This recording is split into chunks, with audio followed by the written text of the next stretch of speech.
Oh, you got some. Yeah, I see it in the newspaper. Yeah, that's what I just had some in my Fantastic, sir. Cheerios and blueberries and peaches and Cheerios. It was great. Yeah,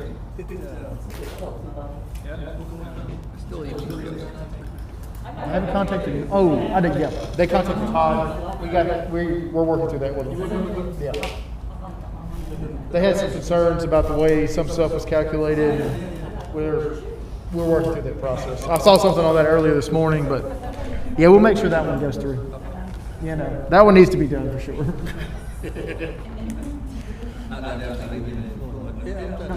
Yeah, I understand. Not only that, I mean, it needs to be done because somebody's trying to get it done, but it'd be real bad if it goes in the newspaper. We're stopping the Veterans Village from happening. That's a bad headline. Okay, are we ready? Yes, sir. Okay, I'll call to order the Finance Committee for today, August 18th. And what I would like to do at the beginning of our meeting is, in the absence of Commissioner Stevens, who is engaged quite heavily at the hospital, he can't attend today for the Finance Committee. I'd like to appoint Commissioner Harvey, Mayor Harvey, to participate as a voting member of our Finance Committee for today. With that, we'll move into the approval agenda, having no public comments come forward. And item 1 is the minutes from the July 14th meeting. And the chair will entertain a motion and comments. I don't think I can make the motion.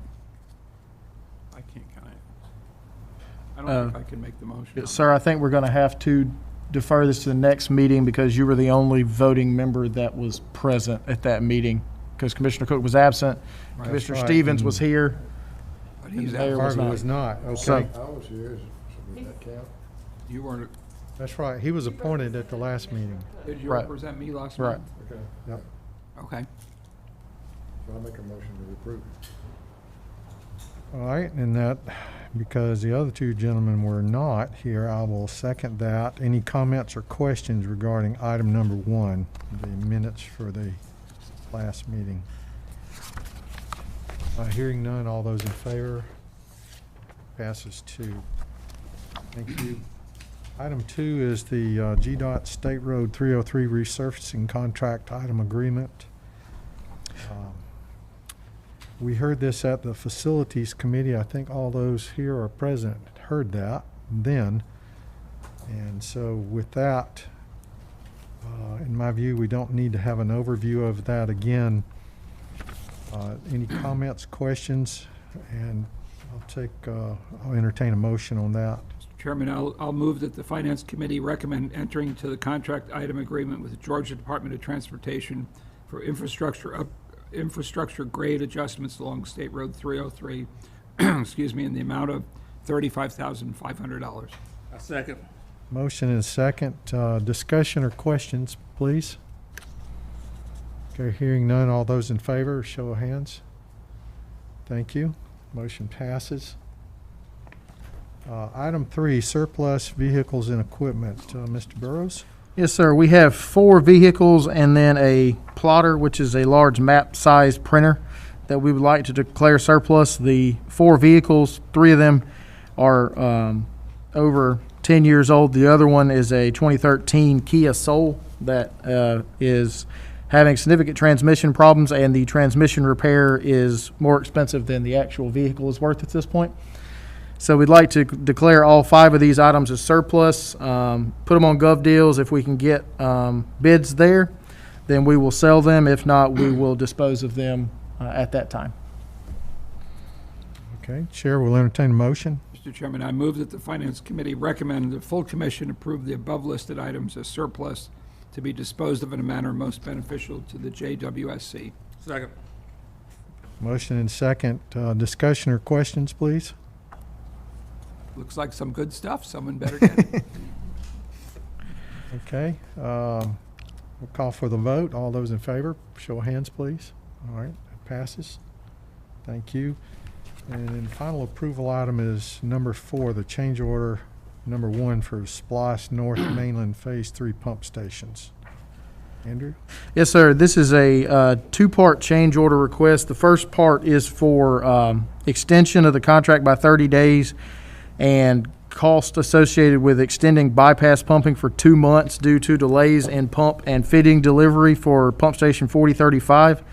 Contractors requested 30 days and $31,798 for that bypass pumping. Additionally, there is an existing stairs and walkway into the wet well that is significantly corroded and would be not feasible to repair at the cost required. So we requested pricing from the contractor to demo the stairs and walkway. Pricing provided was $23,710. Staff is in agreement with that cost being reasonable. So combined, $55,508 additional to the contract with a 30-day time extension. Okay, this was recommended for approval by the Facilities Committee in their meeting prior to this. Chair will entertain a motion now, please. Sir, I move that the Finance Committee recommend approval of change order number 1 to the Splosh North Mainland Phase 3 pump station project to Southern Civil LLC to increase the contract amount by $55,508 and contract time by 30 consecutive calendar days. Second. Motion is second. Any discussion or questions, please? Hearing none, all those in favor, show of hands, please. Passes. Thank you. We're on to the discussion item, and that's for our financial statement. Ms. Wilson. All right.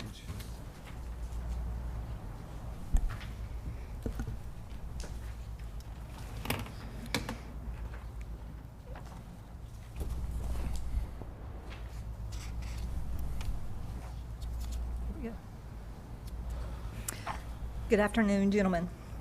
The item before us is our the financial statements as of July the 31st, 2021.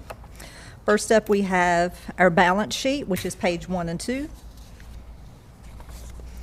I would like to note that the comparison column on the left is still June 30th, 2020. Those numbers will not roll over to 2021 until the audit is complete. I would like to mention that our accounts receivable balance is 1.8. That does include customer receivables, our tower rental receivables, allowance for bad debt, and our donations receivable. If you notice, for July 31st, there is a zero balance for intergovernmental receivables. That was splossed from last year, so as of June 30th, we no longer carry that. Our interest receivable balance is $135,000. That is the receivables on our investment income. We will roll that off as we go through the next 6 months. The unbilled revenue is the new number as of June 30th. That will continue to roll forward through this fiscal year. If we move down to the current liabilities, the $380,000 under accrued vacations and salaries is the vacation portion. The accrued wages and salary portion has already been accrued and reversed through the month of July. The short-term portion of debt, I just wanted to mention that does include the bond, the leases, and the short-term GFA loan.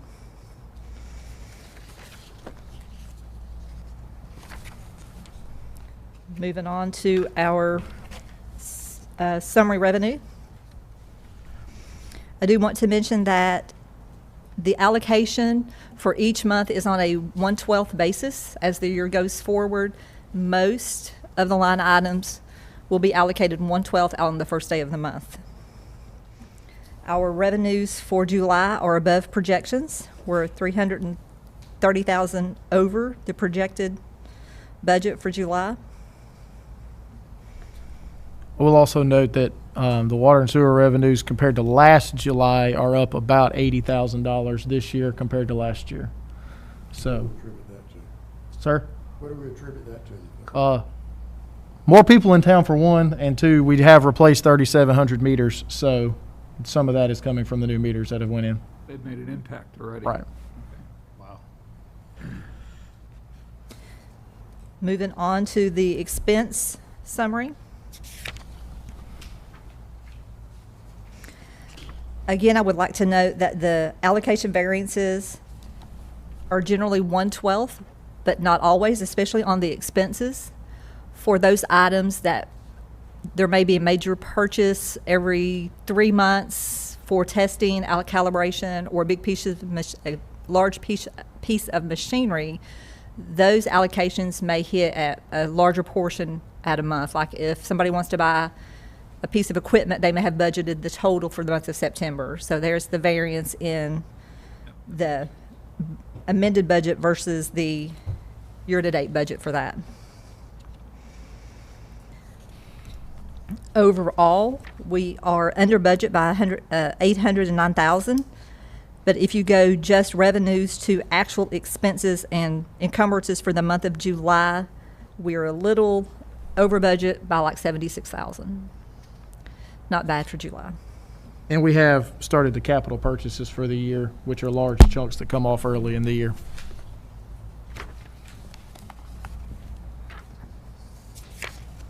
Moving on to pages 5 and 6, supplemental statement of cash balances. No significant changes since June. I do want to mention that the investments adjustment for the fair market value has not been made. That will impact our investments and the interest and investment income line item on the income statement. I have calculated that amount, and right now it looks to be $625,000. So, but bear in mind that is for a specific point in time on June 30th. That may have been higher the day before, maybe higher the next day, but we calculate that as of June 30th. Any questions, comments? I have a question. With the payroll, Okay. you do typically what other businesses do, where you don't keep a lot of money in the payroll account, you just transfer it in Correct. Just before everyone gets paid. Correct.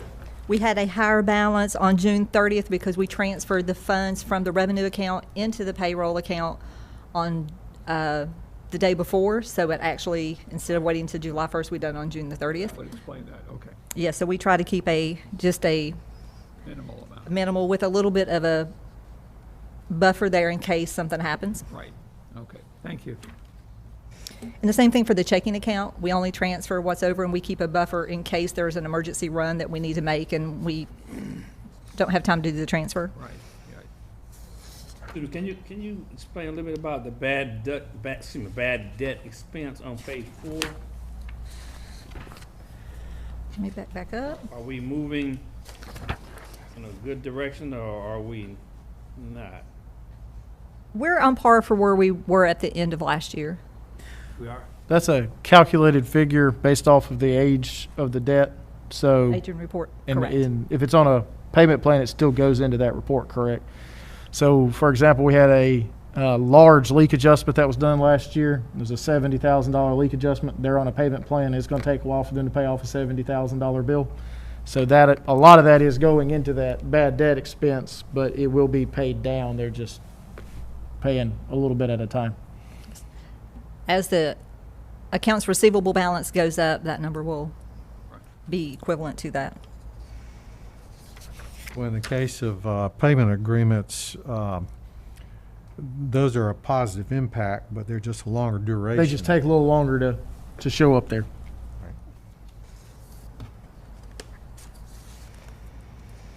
Okay, moving on to our project report.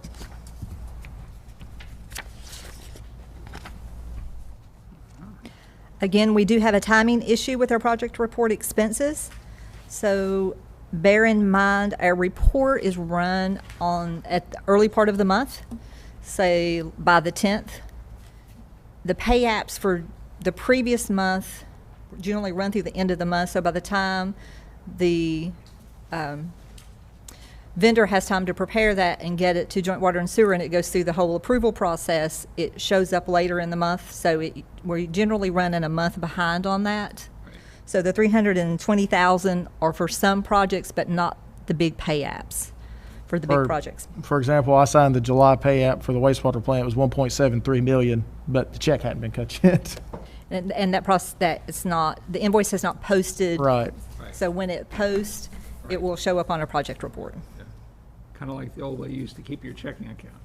Everything's kind of, Yes. right. I would like to note that we have added the new projects. There's 10 new projects added to the bottom of the project, starting with ARCO down to the pump station rehab. That's a little over 10 million. I will note there is an error on the project report. The galvanized replacement project, the budget was 250,000 from last year. There was supposed to be another additional 250,000 added to that, so that should say 500,000. I have already made that correction on my report for the next month. I will note that last year we completed 11 projects. And then we've added 10 more projects this year. How did we, how much is galvanized, how long we got to keep paying 250,000 a year? We are trying to replace 3 miles a year. We're still inventorying all the galvanized in the system. Probably looking at least 3 to 5 more years of that transfer to get through all of that. If we bid that work out, we would be spending considerably more, but that's just our parts cost. We're doing all that work in-house. It's a good program to do internally. Our cost through June 30th, 2021 was a little over 21 million. That number will change just a little bit. I do know there was another invoice that came in that tied to a project that was posted last week, so that will change that number just a little. So that's at the end of the fiscal year there, right? Yes. But again, we've cut off processing invoices. Right. So I'll rerun this again with any adjustments. Right. Well, the 21 million is an investment. Yes, it in is. infrastructure. Sure is. Part of it is new infrastructure, and part of it is rehabbing our existing facilities. That's a pretty good sized number, considering that we have a operating budget of 33 million per year. To do a capital investment of 21 million, that's pretty remarkable. That's true. And I do have just a couple of notes on our June 30th expenses. We are currently at a net operating revenue of 2.9 million as of June 30th.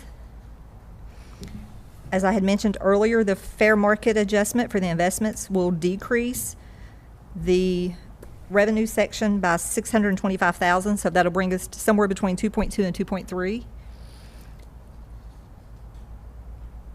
I don't know of any other major adjusting entries that need to be done, but I'm sure there are some, but that should be the largest one. So we're looking somewhere at 2-point-something million, in the low twos.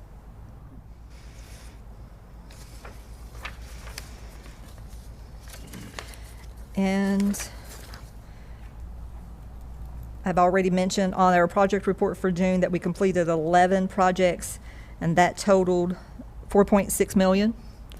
So we're glad to see those roll off, and we'll see if we can't make that kind of progress this year. Any questions? I have no questions, just a comment or two.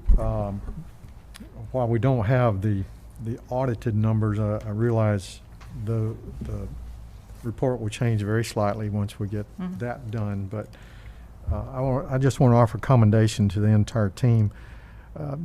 Our financial reports and discussions related to those over the last almost 3 years that I've been engaged with the commission, they've kind of become ho-hum.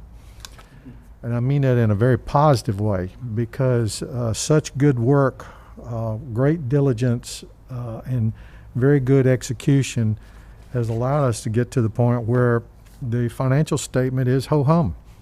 No surprises. All it does is underscore really absolutely the very good execution that we've done the month prior, and has continued to build. So kudos, Andrew, to your team, the entire organization at JWSC, because when we look at a $33 million operation budget and we're adding to that on an annual basis of 20+ million in capital investment, it's over a $50 million business that we're winding up within 1% of original approved budget, that I think that's well spoken for the team. So thank you all very much. Thank you for that, sir. Thank you. Thank you. Commissioners, that was the last item for the agenda. Any other comments or questions, discussions, As a please? note, I believe it's at 10 a.m. tomorrow or 9:30 tomorrow. Sometime tomorrow morning, the public bidding on the bond issue will go live. Assuming those numbers come back anywhere close to what we have projected them to come back at, we will be bringing that for your consideration for approval of that sale tomorrow at the commission meeting. I look, If we approve that sale, when do we get the funds? When will the cash go into the account? The intent is to collect a good faith deposit of 10% from the successful party, and then the closing timeline will be determined after that. But we need to get first through the actual sale. It is at 10 a.m. tomorrow, yes, sir. Get to the sale. Before the commission will come the approval of the successful bidder, as well as a resolution associated with the issuance of the bond. So you'll have two items actually on your agenda tomorrow for that.